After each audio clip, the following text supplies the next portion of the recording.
कितने लोग मर गए वो किसी ने पूछ लिया, कितने फ्रंटलाइन वर्कर्स, हेल्थ वर्कर्स मरे, सबका जवाब डेटा नॉट अवेलेबल। तो डेटा ही नहीं है। No data means no accountability, no data means propaganda. Whatever the government wishes to dish out वो सत्य है और उसे मान लीजिए, और आप नहीं मानेंगे तो आप टुकड़े टुकड़े गएंगे। And that is really what we are seeing today happening in our country. और बहुत सिस्टमैटिकली वो जो सारे टूल्स हैं जिसको हम लोग इस्तेमाल करते आए हैं for meaningful journalism, for meaningfully holding the government to account, वो सारे टूल्स को एक एक करके, इंस्टीट्यूशंस को एक एक करके खत्म किया जाए। हम कहते हैं कि लोकतंत्र है, लोगों का शासन है, पीपल आर सॉवरेन, वो कैसे जवाबदेही मांगेंगे unless they know what is happening. In fact, the Supreme Court of India in repeated judgments has upheld people's right to information, सवाल पूछने का अधिकार, जवाब मांगने का अधिकार, saying that it flows from Article 19(1)(a) of the Constitution. Free speech and expression. अगर आपके पास सूचना नहीं है, आप जानते नहीं हैं, तो how do you make an informed opinion? How is your speech informed? How is your expression meaningful? How is it informed? And who dares to show truth to power? Journalist उसमें included है। किस तरह के attack हैं हम सब देख रहे हैं।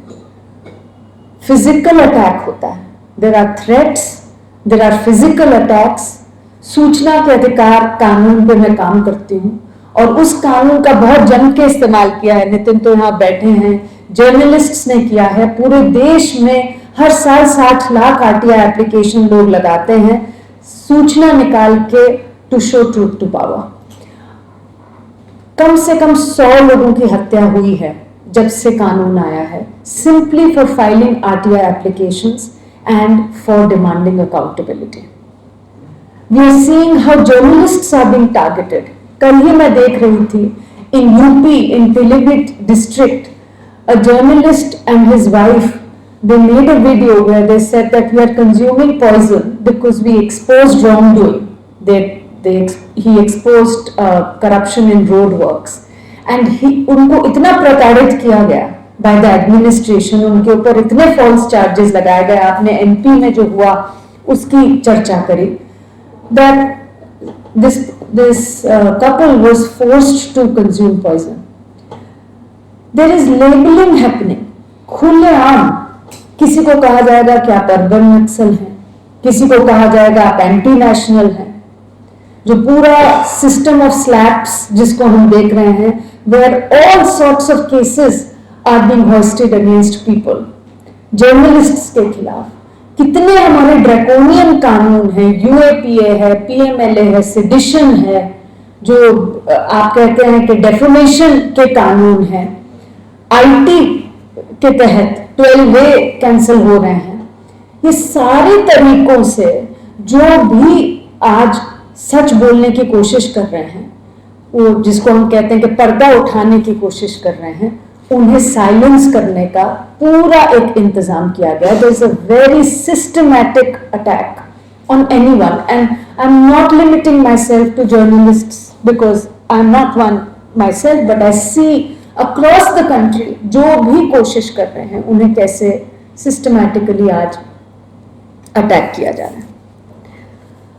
अब जर्नलिस्ट अपना काम कैसे करेंगे?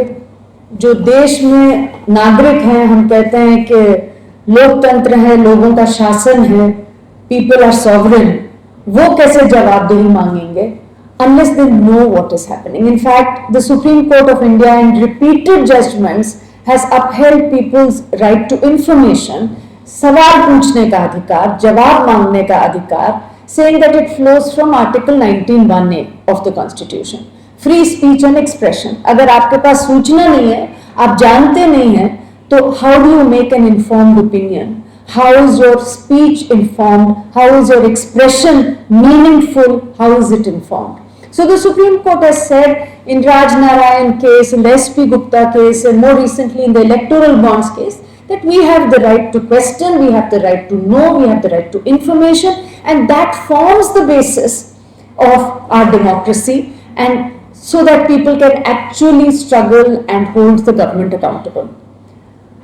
आज हम दौर देख रहे हैं जहां पर खुलेआम सरकार जो है वो कहती है हम तो ऐसे इंस्ट्रूमेंट्स लाएंगे कि किसी को बताएंगे ही नहीं कि हो क्या रहा है।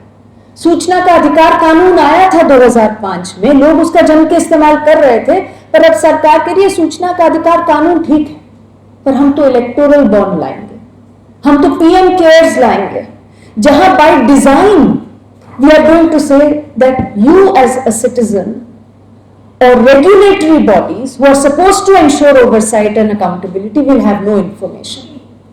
तो ये कहा जाता है पार्लियामेंट में कि हम ट्रांसपेरेंसी ला रहे हैं, political party funding and electoral bonds are brought in which basically open the floodgates of unlimited funding to political parties in an anonymous manner.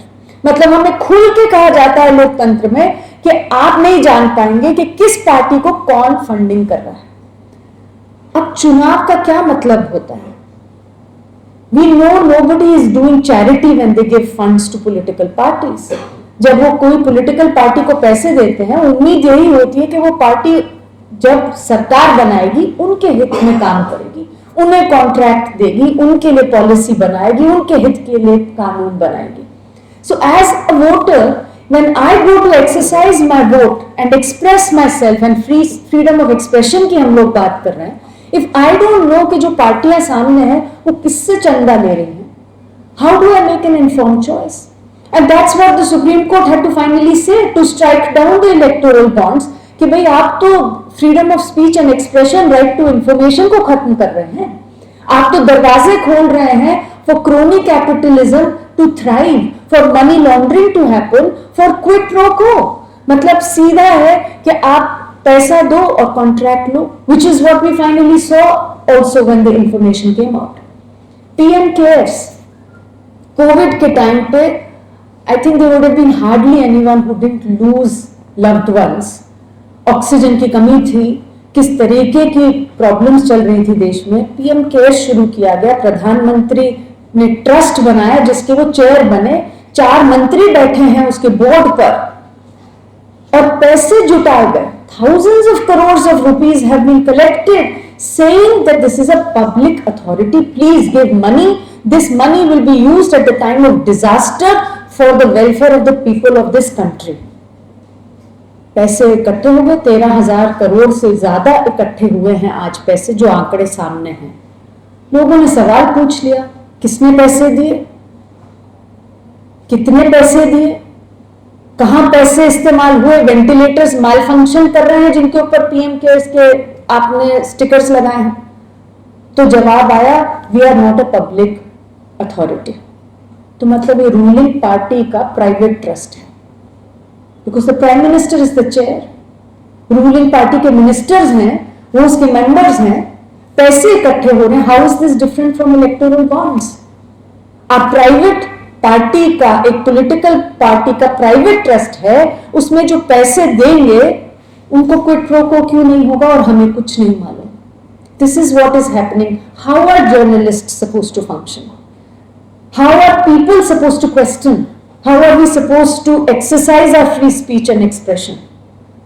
अब तो खैर हम एक और पड़ाव क्रॉस कर चुके हैं। अब तो हम कह रहे हैं, हम मूव कर रहे हैं टुवर्ड्स अ डेटा मुक्त भारत, where data कलेक्ट ही नहीं होगा। For the first time in 150 years we haven't had a census।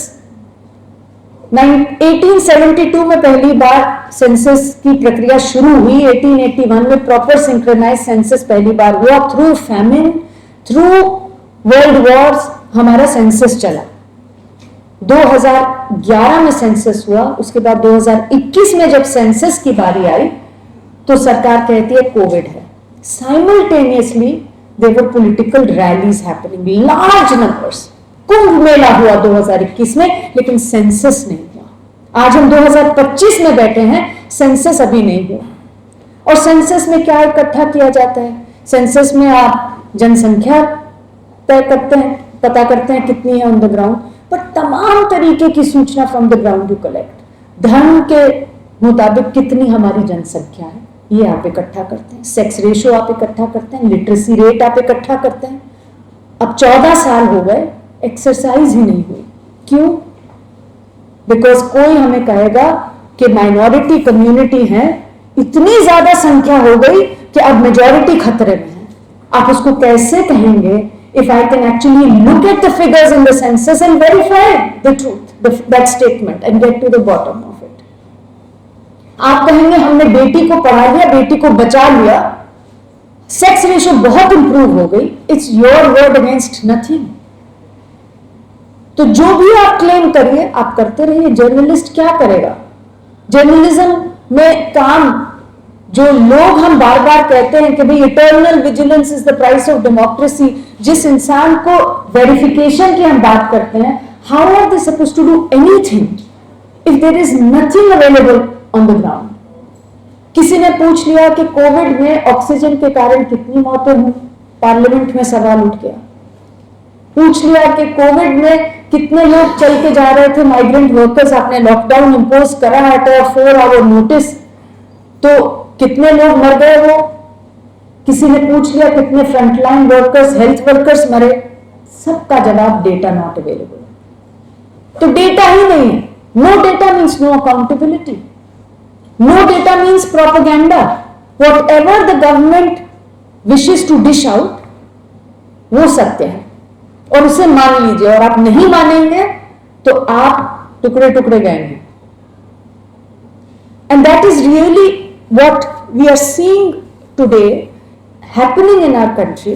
और बहुत systematically वो जो सारे tools हैं जिसको हम लोग इस्तेमाल करते आए हैं for meaningful journalism, for meaningfully holding the government to account, वो सारे tools को एक एक करके, institutions को एक एक करके खत्म किया जा रहा है।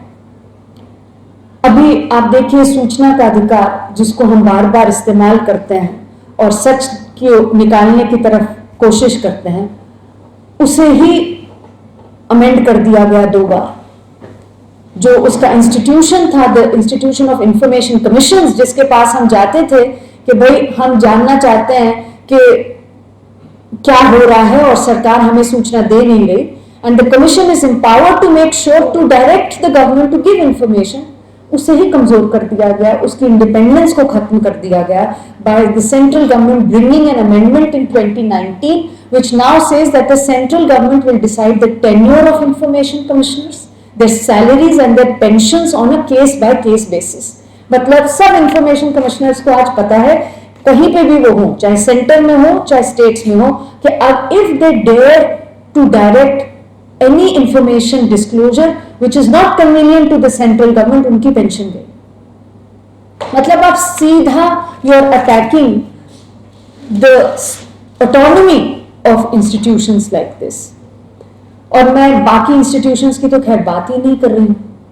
ईडी, इंडियन एक्सप्रेस की एक स्टोरी आई थी जहां पे उन्होंने खुलासा किया था कि 95% of the politicians against whom ED had taken up any kind of action were from the opposition।